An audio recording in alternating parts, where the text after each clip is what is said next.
So I thought I'd provide an update on my RiscPC situation. So at the moment, this is the motherboard from my original example. As you can see, it's not in the best of shape, and I'm going to bathe it in some vinegar later, but it is missing some of the essential resistors that used to be around the CMOS battery. So whether this will work again or not is anybody's guess. It was running RiscOS 3.5, which I've removed, and I acquired this one today, and it was not booting. It was coming up with what seemed to be a ROM failure error. So I removed the ROMs which were installed, 3.7, you can see there. I also removed the hard drive, which is there, and in its place I put RiscOS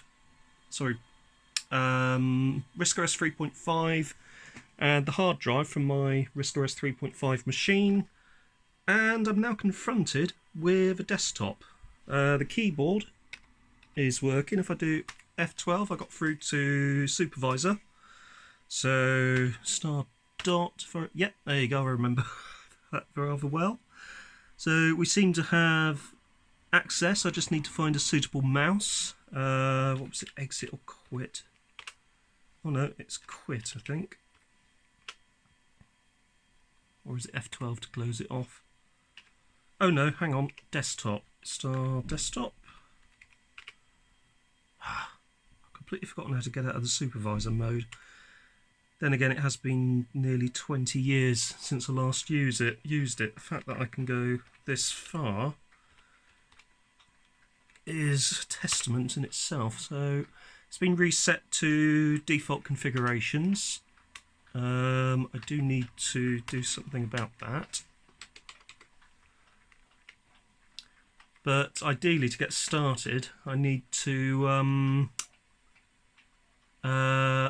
use a proper quadrature mouse. I thought that these were PS2 mice on these ones. It's actually the keyboard that's PS2. The mouse is still a good old-fashioned Acorn quadrature mouse. But a lot happier than I was earlier, because I've got a viable start. I've got a machine that is viable and something I can build upon. So, yeah, overall, very pleased. Anyway, thank you very much for watching. If you have enjoyed this video, don't forget to like and subscribe, and I will see you on the next one.